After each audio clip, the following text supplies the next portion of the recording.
Okay, the structure of complexes. So form a complex from its Lewis acid and Lewis bases. So, I guess I could have put 2 in here, but yeah, I guess we can still do that. So chromium ion, that's our Lewis acid. We talked about that a long time ago, saying that there are Lewis acids, or things that are considered acids by the Lewis definition that aren't acids at all as far as the other 2 definitions. But we say if it accepts a lone pair, then it's a Lewis acid.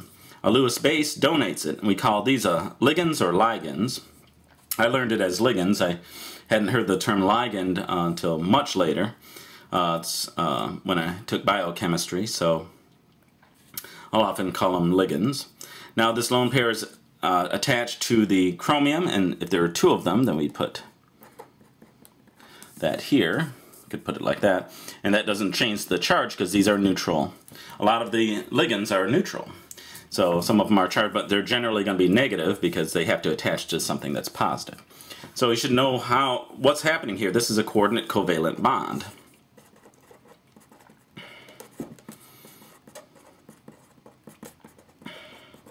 Now, we've created what's called a complex ion.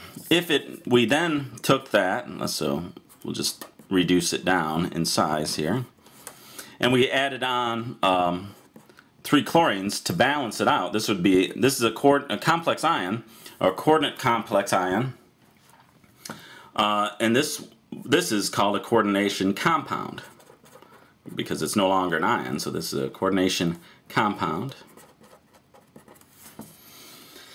So you should just know there's a lot of terms here. Okay, so determine the coordination number for each of the following. Well, the coordination number is how many lone pairs are attached to the center here. Each ammonia has 1 lone pair that can attach. So since there's 6, the CN for this guy is 6, and that's it. It can get a little dicey when we talk about bidentate and polydentate ligands, but we'll get to that. Silver, water. Here, water has 2 lone pairs, but only 1 can attach at a time because they're on the same atom. So there's 2, so the coordination number here is 2. There's 4 ligands here. The chlorine, or the chloride, has 4 lone pairs, but only 1 can bond at a time, so the coordination number is 4. Now, if we did this, so that's -2 plus 2, so this would still be -2. This would have a coordination number of 4 because this oxalate ion can attach in two places. This is a little bit ahead of where we are in the chapter, but just to point it out, that you don't just count up the ligands, you have to know how many times that they can bond. Well, the oxalate ion is very large, and it can, actually this is, so we have that,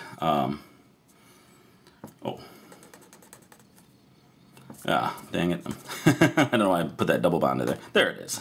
It's a horrible mess, but don't have to worry about it. The thing is, it can bond in 2 places, and it's large enough to do that. So since there's 2 of them and they bond twice, the coordination number is 4.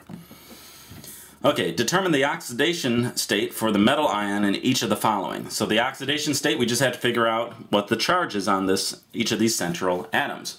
The cyanide, so this is going to be important to know the charges on the ligands. If you're studying this for the first time, then you don't know them. Or you might know some of them, but you're going to have to know them all. There's really not that many. Most of them are -1.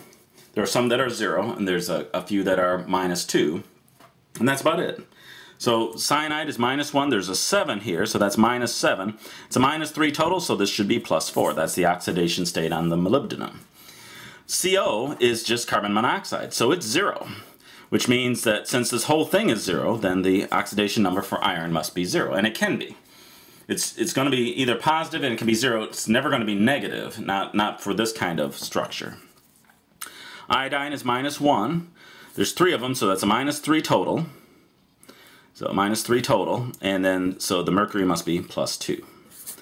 So pretty easy. It's just like we did back in chapter 2, finding the charges on some of these ionic compounds.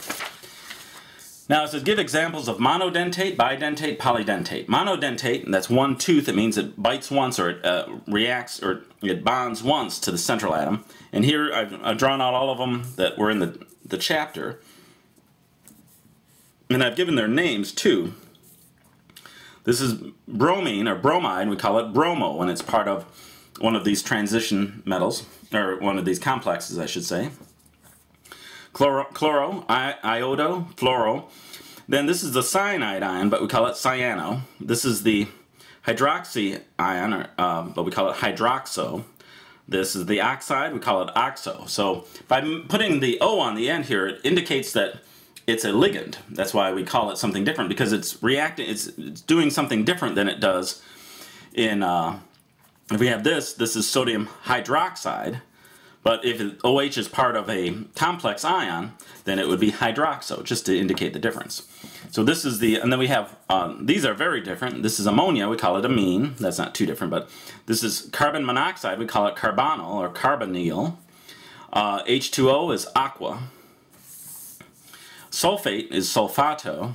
Carbonate is carbonato. So it sounds sometimes like we're making stuff up, but that's how what we call it. So they all have that ending of O.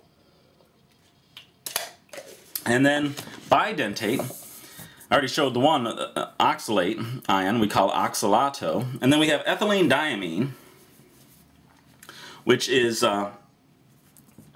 has two, just like the oxalate ion, this oxalato had two oxygens that can bond. This has two nitrogens that can bond, and it has two carbons in the center, making it a kind of a flexible molecule. So we, instead of drawing out this whole molecule, we usually just do this. We just show the two ends and a line, and we know by seeing that curving line that it's the rest of that molecule. So we leave off the carbons and the hydrogens just to make it easy to look at. So this is one is called ethylene diamine. Notice there's one M here, two M's here, so that we can distinguish when we look at it that we don't think it's two of these amines attached.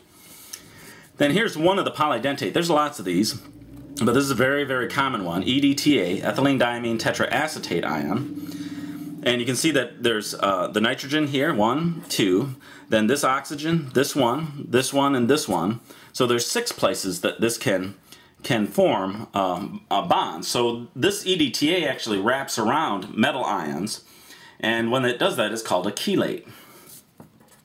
So this is a chelating ion, and once it's wrapped itself around an ion, it completely neutralizes that effect that metal ion can have. It might have some other effect, but it can no longer, as part of this complex, but it can no longer do what it would want to do, because it's been complex. So this is a way of getting rid of these heavy metals out of solutions by using EDTA.